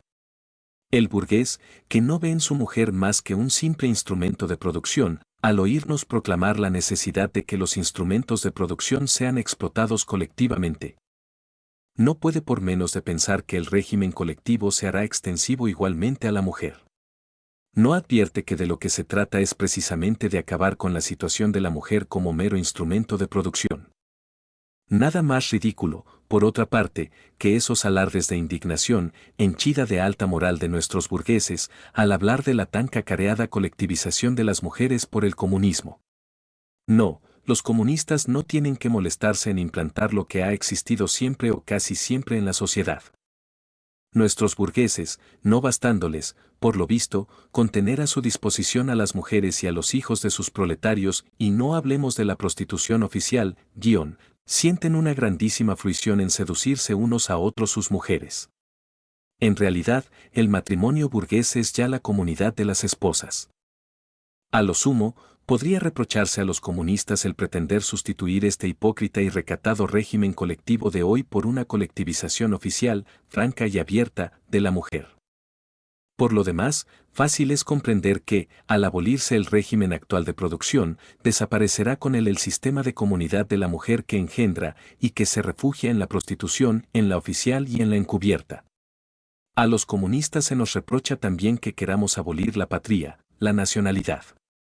Los trabajadores no tienen patria. Mal se les puede quitar lo que no tienen.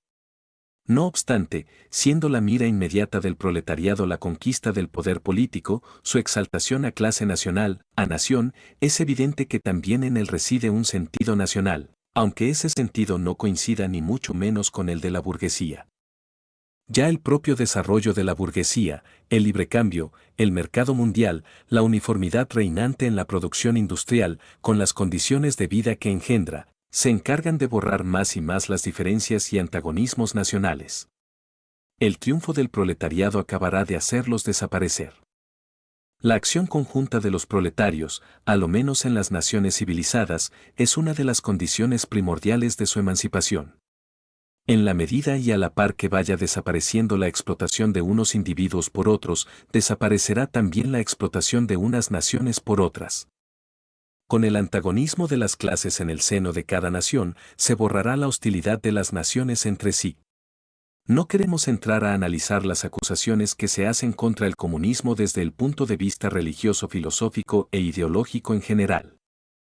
No hace falta ser un lince para ver que, al cambiar las condiciones de vida, las relaciones sociales, la existencia social del hombre, cambian también sus ideas, sus opiniones y sus conceptos, su conciencia, en una palabra. La historia de las ideas es una prueba palmaria de cómo cambia y se transforma la producción espiritual con la material. Las ideas imperantes en una época han sido siempre las ideas propias de la clase imperante. Se habla de ideas que revolucionan a toda una sociedad, con ello, no se hace más que dar expresión a un hecho, y es que en el seno de la sociedad antigua han germinado ya los elementos para la nueva. Y a la par que se esfuman o derrumban las antiguas condiciones de vida, se derrumban y esfuman las ideas antiguas. Cuando el mundo antiguo estaba a punto de desaparecer, las religiones antiguas fueron vencidas y suplantadas por el cristianismo. En el siglo XVIII, cuando las ideas cristianas sucumbían ante el racionalismo, la sociedad feudal pugnaba desesperadamente, haciendo un último esfuerzo, con la burguesía, entonces revolucionaria. Las ideas de libertad de conciencia y de libertad religiosa no hicieron más que proclamar el triunfo de la libre concurrencia en el mundo ideológico. Se nos dirá que las ideas religiosas, morales, filosóficas, políticas, jurídicas, etc., aunque sufran alteraciones a lo largo de la historia, llevan siempre un fondo de perennidad, y que por debajo de esos cambios siempre ha habido una religión, una moral, una filosofía, una política, un derecho. Además, se seguirá arguyendo, existen verdades eternas, como la libertad, la justicia, etc., comunes a todas las sociedades y a todas las etapas de progreso de la sociedad. Pues bien, el comunismo, continúa el argumento, viene a destruir estas verdades eternas, la moral, la religión, y no a sustituirlas por otras nuevas, viene a interrumpir violentamente todo el desarrollo histórico anterior. Veamos a qué queda reducida esta acusación. Hasta hoy, toda la historia de la sociedad ha sido una constante sucesión de antagonismos de clases que revisten diversas modalidades, según las épocas. Mas, cualquiera que sea la forma que en cada caso adopte, la explotación de una parte de la sociedad por la otra es un hecho común a todas las épocas del pasado. Nada tiene, pues, de extraño que la conciencia social de todas las épocas se atenga, a despecho de toda la variedad y de todas las divergencias, a ciertas formas comunes, formas de conciencia hasta que el antagonismo de clases que las informan no desaparezca radicalmente. La revolución comunista viene a romper de la manera más radical con el régimen tradicional de la propiedad. Nada tiene, pues, de extraño que se vea obligada a romper, en su desarrollo, de la manera también más radical, con las ideas tradicionales. Pero no queremos detenernos por más tiempo en los reproches de la burguesía contra el comunismo. Ya dejamos dicho que el primer paso de la revolución obrera será la exaltación del proletariado al poder, la conquista de la democracia. El proletariado se valdrá del poder para ir despojando paulatinamente a la burguesía de todo el capital, de todos los instrumentos de la producción, centralizándolos en manos del Estado, es decir, del proletariado organizado como clase gobernante y procurando fomentar por todos los medios y con la mayor rapidez posible las energías productivas. Claro está que, al principio, esto solo podrá llevarse a cabo mediante una acción despótica sobre la propiedad y el régimen burgués de producción, por medio de medidas que, aunque de momento parezcan económicamente insuficientes e insostenibles, en el transcurso del movimiento serán un gran resorte propulsor y de las que no puede prescindirse como medio para transformar todo el régimen de producción vigente. Estas medidas no podrán ser las mismas, naturalmente, en todos los países. Para los más progresivos mencionaremos unas cuantas, susceptibles, sin duda, de ser aplicadas con carácter más o menos general, según los casos. 1. Expropiación de la propiedad inmueble y aplicación de la renta del suelo a los gastos públicos. 2. Fuerte impuesto progresivo. 3. Abolición del derecho de herencia. 4. Confiscación de la fortuna de los emigrados y rebeldes. 5. Centralización del crédito en el Estado por medio de un Banco Nacional con capital del Estado y régimen de monopolio. 6. Nacionalización de los transportes. 7. Multiplicación de las fábricas nacionales y de los medios de producción, roturación y mejora de terrenos con arreglo a un plan colectivo. 8. Proclamación del deber general de trabajar, creación de ejércitos industriales, principalmente en el campo. 9. Articulación de las explotaciones agrícolas e industriales, tendencia a ir borrando gradualmente las diferencias entre el campo y la ciudad. 10. Educación pública y gratuita de todos los niños. Prohibición del trabajo infantil en las fábricas bajo su forma actual. Régimen combinado de la educación con la producción material, etc. Tan pronto como, en el transcurso del tiempo, hayan desaparecido las diferencias de clase y toda la producción esté concentrada en manos de la sociedad, el Estado perderá todo carácter político. El poder político no es, en rigor, más que el poder organizado de una clase para la opresión de la otra. El proletariado se ve forzado a organizarse como clase para luchar contra la burguesía. La revolución le lleva al poder, más tan pronto como desde él, como clase gobernante, derribe por la fuerza el régimen vigente de producción, con este hará desaparecer las condiciones que determinan el antagonismo de clases, las clases mismas, y, por tanto, su propia soberanía como tal clase. Y a la vieja sociedad burguesa, con sus clases y sus antagonismos de clase, sustituirá una asociación en que el libre desarrollo de cada uno condicione el libre desarrollo de todos. Literatura socialista y comunista. El socialismo reaccionario. El socialismo feudal.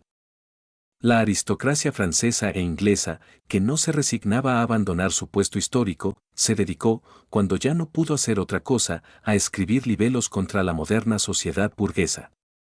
En la Revolución Francesa de julio de 1830, en el movimiento reformista inglés, volvió a sucumbir, arrollada por el odiado intruso. Y no pudiendo dar ya ninguna batalla política seria, no le quedaba más arma que la pluma. Más también en la palestra literaria habían cambiado los tiempos, ya no era posible seguir empleando el lenguaje de la época de la Restauración.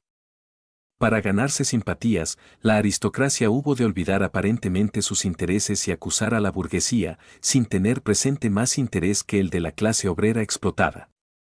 De este modo, se daba el gusto de provocar a su adversario y vencedor con amenazas y de musitarle al oído profecías más o menos catastróficas. Nació así, el socialismo feudal, una mezcla de lamento, eco del pasado y rumor sordo del porvenir. Un socialismo que de vez en cuando asestaba a la burguesía un golpe en medio del corazón con sus juicios sardónicos y acerados, pero que casi siempre movía a risa por su total incapacidad para comprender la marcha de la historia moderna. Con el fin de atraer hacia sí al pueblo, tremolaba el saco del mendigo proletario por bandera. Pero cuántas veces lo seguía, el pueblo veía brillar en las espaldas de los caudillos las viejas armas feudales y se dispersaba con una risotada nada contenida y bastante irrespetuosa. Una parte de los legitimistas franceses y la joven Inglaterra fueron los más perfectos organizadores de este espectáculo. Esos señores feudales, que tanto insisten en demostrar que sus modos de explotación no se parecían en nada a los de la burguesía, se olvidan de una cosa, y es de que las circunstancias y condiciones en que ellos llevaban a cabo su explotación han desaparecido.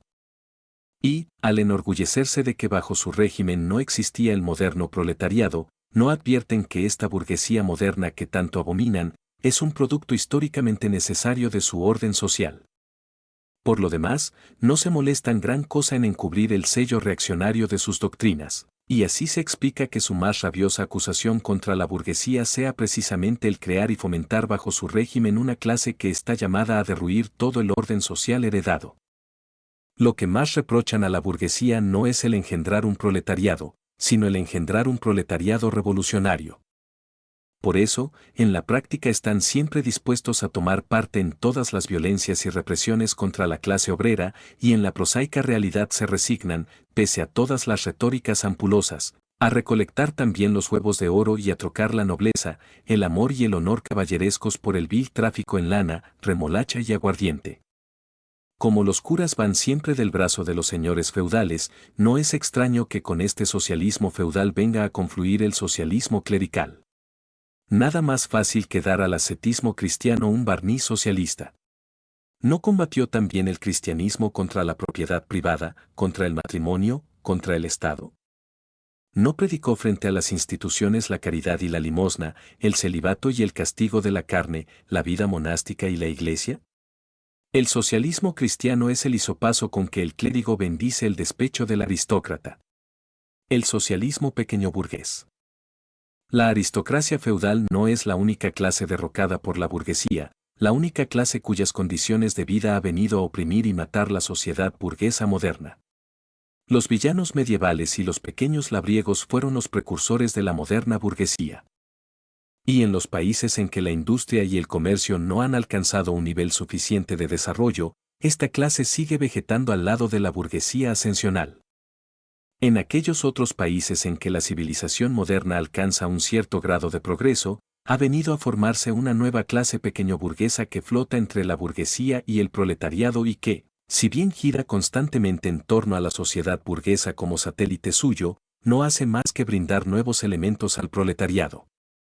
Precipitados a este por la concurrencia, al desarrollarse la gran industria llega un momento en que esta parte de la sociedad moderna pierde su substantividad y se ve suplantada en el comercio, en la manufactura, en la agricultura por los capataces y los domésticos.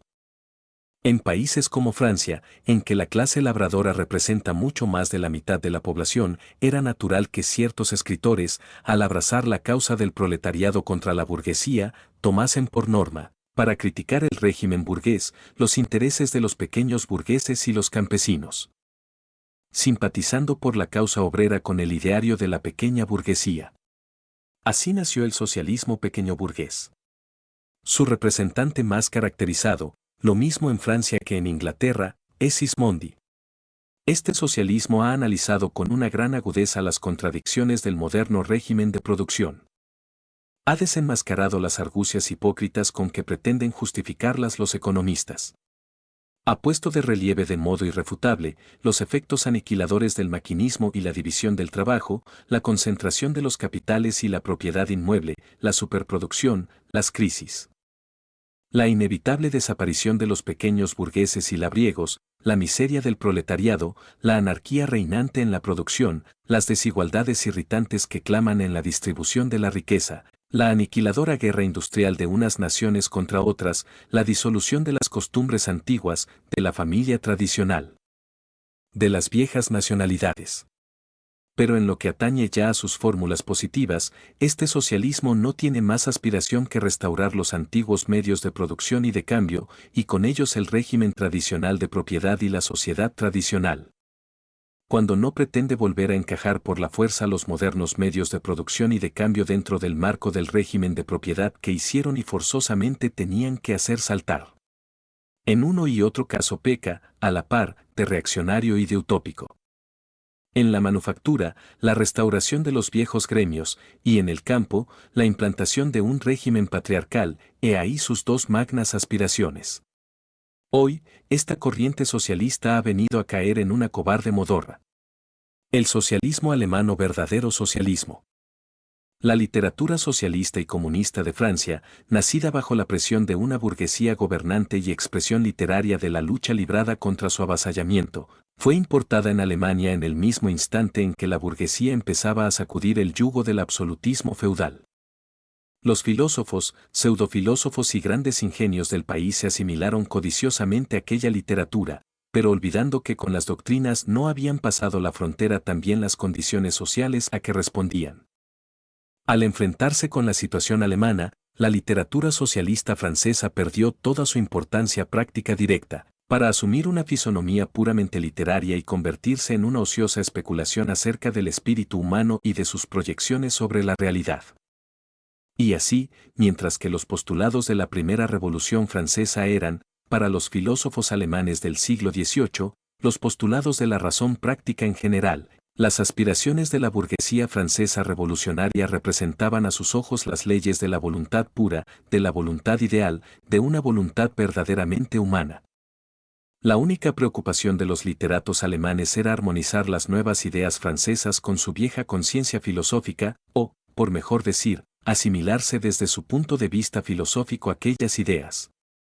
Esta asimilación se llevó a cabo por el mismo procedimiento con que se asimila uno una lengua extranjera, traduciéndola. Todo el mundo sabe que los monjes medievales se dedicaban a recamar los manuscritos que atesoraban las obras clásicas del paganismo con todo género de insubstanciales historias de santos de la Iglesia católica. Los literatos alemanes procedieron con la literatura francesa profana de un modo inverso.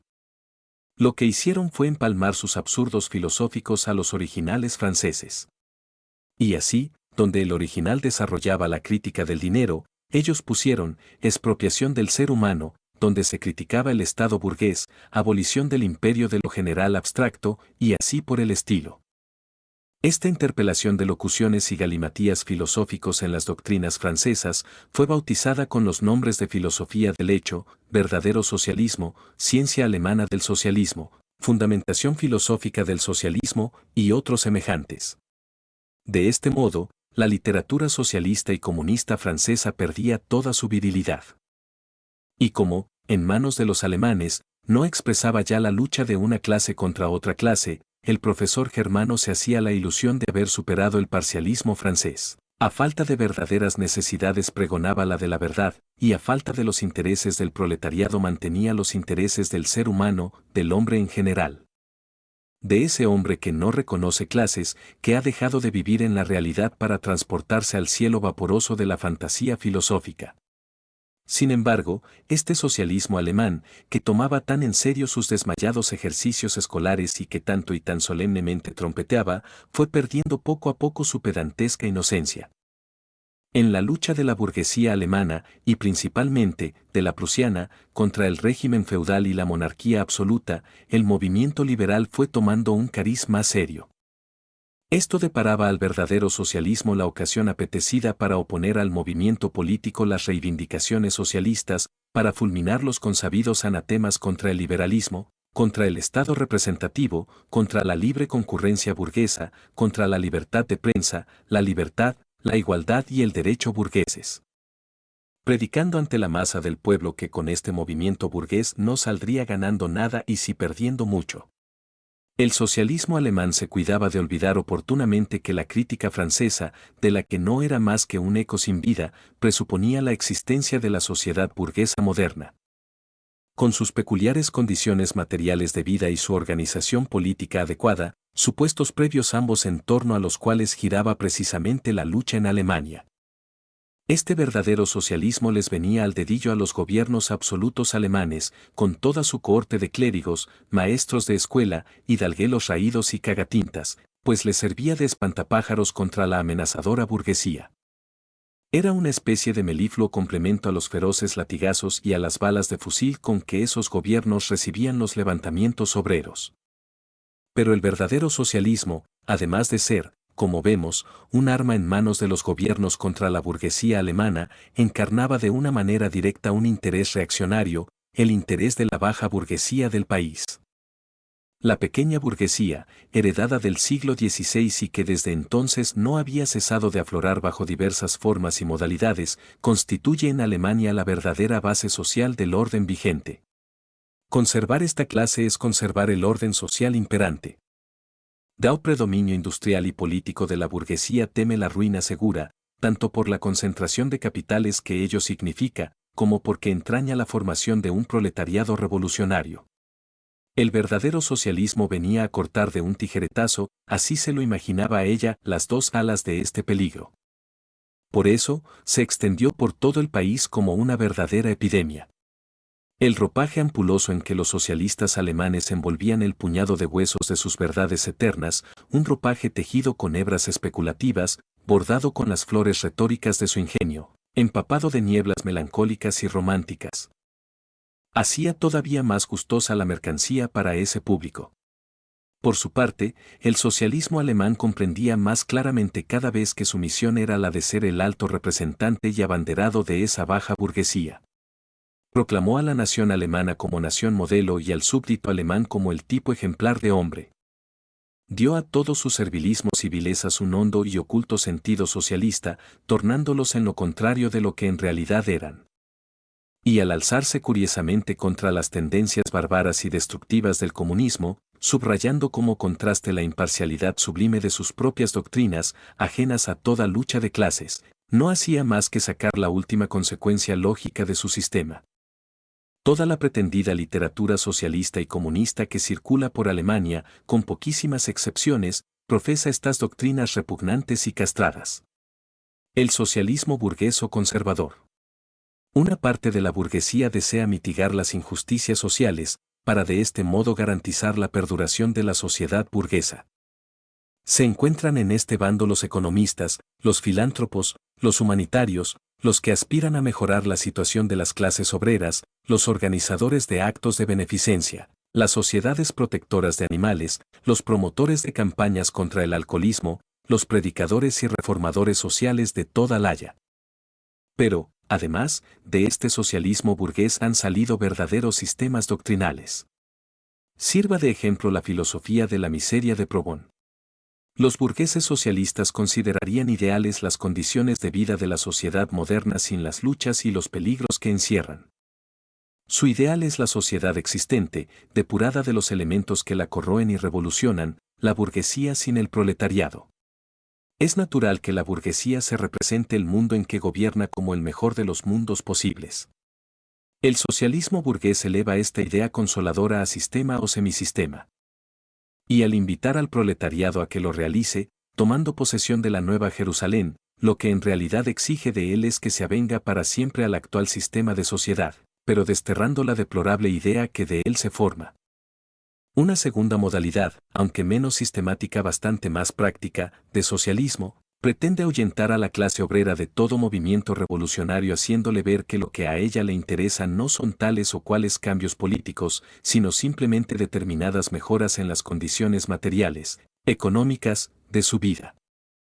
Claro está que este socialismo se cuida de no incluir entre los cambios que afectan a las condiciones materiales de vida la abolición del régimen burgués de producción, que solo puede alcanzarse por la vía revolucionaria. Sus aspiraciones se contraen a esas reformas administrativas que son conciliables con el actual régimen de producción y que, por tanto, no tocan para nada a las relaciones entre el capital y el trabajo asalariado, sirviendo solo, en el mejor de los casos, para abaratar a la burguesía las costas de su reinado y sanearle el presupuesto.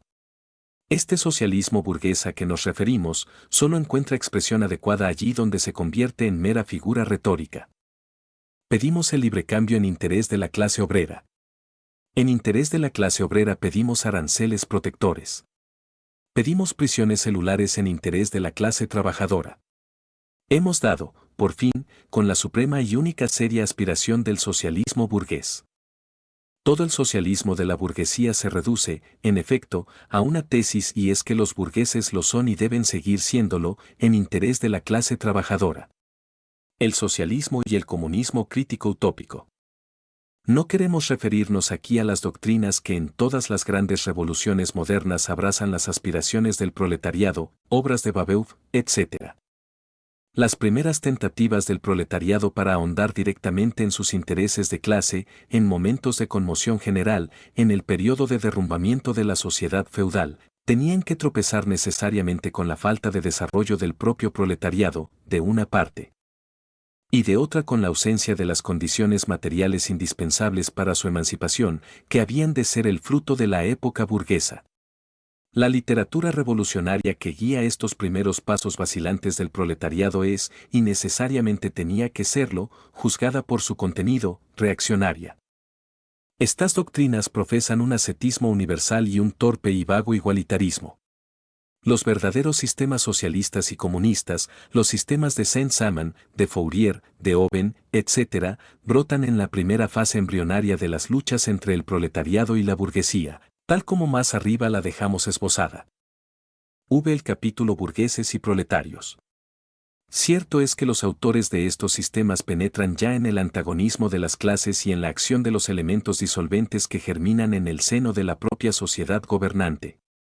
Pero no aciertan todavía a ver en el proletariado una acción histórica independiente, un movimiento político propio y peculiar. Y como el antagonismo de clases se desarrolla siempre a la par con la industria, se encuentran con que les faltan las condiciones materiales para la emancipación del proletariado, y es en vano que se debatan por crearlas mediante una ciencia social y a fuerza de leyes sociales. Esos autores pretenden suplantar la acción social por su acción personal especulativa, las condiciones históricas que han de determinar la emancipación proletaria por condiciones fantásticas que ellos mismos se forjan, la gradual organización del proletariado como clase por una organización de la sociedad inventada a su antojo. Para ellos, el curso universal de la historia que ha de venir se cifra en la propaganda y práctica ejecución de sus planes sociales. Es cierto que en esos planes tienen la conciencia de defender primordialmente los intereses de la clase trabajadora, pero solo porque la consideran la clase más sufrida. Es la única función en que existe para ellos el proletariado. La forma embrionaria que todavía presenta la lucha de clases y las condiciones en que se desarrolla la vida de estos autores hace que se consideren ajenos a esa lucha de clases y como situados en un plano muy superior. Aspiran a mejorar las condiciones de vida de todos los individuos de la sociedad, incluso los mejor acomodados. De aquí que no cesen de apelar a la sociedad entera sin distinción, cuando no se dirigen con preferencia a la propia clase gobernante. Abrigan la seguridad de que basta conocer su sistema para acatarlo como el plan más perfecto para la mejor de las sociedades posibles. Por eso, rechazan todo lo que sea acción política, y muy principalmente la revolucionaria, quieren realizar sus aspiraciones por la vía pacífica e intentan abrir paso al nuevo evangelio social predicando con el ejemplo, por medio de pequeños experimentos que, naturalmente, les fallan siempre. Estas descripciones fantásticas de la sociedad del mañana brotan en una época en que el proletariado no ha alcanzado aún la madurez, en que, por tanto, se forja todavía una serie de ideas fantásticas acerca de su destino y posición, dejándose llevar por los primeros impulsos, puramente intuitivos, de transformar radicalmente la sociedad. Y, sin embargo, en estas obras socialistas y comunistas hay ya un principio de crítica, puesto que atacan las bases todas de la sociedad existente. Por eso, han contribuido notablemente a ilustrar la conciencia de la clase trabajadora. Más, fuera de esto, sus doctrinas de carácter positivo acerca de la sociedad futura, las que predican, por ejemplo, que en ella se borrarán las diferencias entre la ciudad y el campo, o las que proclaman la abolición de la familia, de la propiedad privada, del trabajo asalariado, el triunfo de la armonía social. La transformación del Estado en un simple organismo administrativo de la producción. Giran todas en torno a la desaparición de la lucha de clases, de esa lucha de clases que empieza a dibujarse y que ellos apenas si conocen en su primera e informe vaguedad. Por eso, todas sus doctrinas y aspiraciones tienen un carácter puramente utópico. La importancia de este socialismo y comunismo crítico utópico está en razón inversa al desarrollo histórico de la sociedad. Al paso que la lucha de clases se define y acentúa, va perdiendo importancia práctica y sentido teórico esa fantástica posición de superioridad respecto a ella, esa fe fantástica en su supresión. Por eso, aunque algunos de los autores de estos sistemas socialistas fueran en muchos respectos verdaderos revolucionarios, sus discípulos forman hoy día sectas indiscutiblemente reaccionarias, que tremolan y mantienen impertérritas las viejas ideas de sus maestros frente a los nuevos derroteros históricos del proletariado. Son, pues, consecuentes cuando pugnan por mitigar la lucha de clases y por conciliar lo inconciliable. Y siguen soñando con la fundación de falansterios, con la colonización interior, con la creación de una pequeña Icaria, edición en miniatura de la Nueva Jerusalén. Y para levantar todos esos castillos en el aire, no tienen más remedio que apelar a la filantrópica generosidad de los corazones y los bolsillos burgueses. Poco a poco van resbalando a la categoría de los socialistas reaccionarios o conservadores, de los cuales solo se distinguen por su sistemática pedantería y por el fanatismo supersticioso con que comulgan en las milagrerías de su ciencia social. He ahí por qué se enfrentan rabiosamente con todos los movimientos políticos a que se entrega el proletariado, lo bastante ciego para no creer en el nuevo evangelio que ellos le predican. En Inglaterra, los owenistas se alzan contra los cartistas, y en Francia, los reformistas tienen enfrente a los discípulos de Fourier. Actitud de los comunistas ante los otros partidos de la oposición. Después de lo que dejamos dicho en el capítulo 2, fácil es comprender la relación que guardan los comunistas con los demás partidos obreros ya existentes, con los cartistas ingleses y con los reformadores agrarios de Norteamérica. Los comunistas, aunque luchando siempre por alcanzar los objetivos inmediatos y defender los intereses cotidianos de la clase obrera, representan a la par, dentro del movimiento actual, su porvenir. En Francia se alían al Partido Democrático Socialista contra la burguesía conservadora y radical, más sin renunciar por esto a su derecho de crítica frente a los tópicos y las ilusiones procedentes de la tradición revolucionaria. En Suiza apoyan a los radicales, sin ignorar que este partido es una mezcla de elementos contradictorios, de demócratas socialistas, a la manera francesa, y de burgueses radicales. En Polonia, los comunistas apoyan al partido que sostiene la revolución agraria, como condición previa para la emancipación nacional del país, al partido que provocó la insurrección de Cracovia en 1846. En Alemania, el Partido Comunista luchará al lado de la burguesía, mientras ésta actúe revolucionariamente, dando con ella la batalla a la monarquía absoluta, a la gran propiedad feudal y a la pequeña burguesía. pero todo esto sin dejar un solo instante de laborar entre los obreros, hasta afirmar en ellos con la mayor claridad posible la conciencia del antagonismo hostil que separa a la burguesía del proletariado, para que, llegado el momento, los obreros alemanes se encuentren preparados para volverse contra la burguesía, como otras tantas armas. Esas mismas condiciones políticas y sociales que la burguesía, una vez que triunfe, no tendrá más remedio que implantar, para que en el instante mismo en que sean derrocadas las clases reaccionarias comience, automáticamente, la lucha contra la burguesía. Las miradas de los comunistas convergen con un especial interés sobre Alemania, pues no desconocen que este país está en vísperas de una revolución burguesa y que esa sacudida revolucionaria se va a desarrollar bajo las propicias condiciones de la civilización europea y con un proletariado mucho más potente que el de Inglaterra en el siglo XVII y el de Francia en el XVIII, razones todas para que la revolución alemana burguesa que se avecina no sea más que el preludio inmediato de una revolución proletaria. Resumiendo, los comunistas apoyan en todas partes, como se ve, cuantos movimientos revolucionarios se planteen contra el régimen social y político imperante. En todos estos movimientos se ponen de relieve el régimen de la propiedad, cualquiera que sea la forma más o menos progresiva que revista, como la cuestión fundamental que se ventila. Finalmente, los comunistas laboran por llegar a la unión y la inteligencia de los partidos democráticos de todos los países. Los comunistas no tienen por qué guardar encubiertas sus ideas e intenciones. Abiertamente declaran que sus objetivos solo pueden alcanzarse derrocando por la violencia todo el orden social existente. Tiemblen, si quieren, las clases gobernantes ante la perspectiva de una revolución comunista.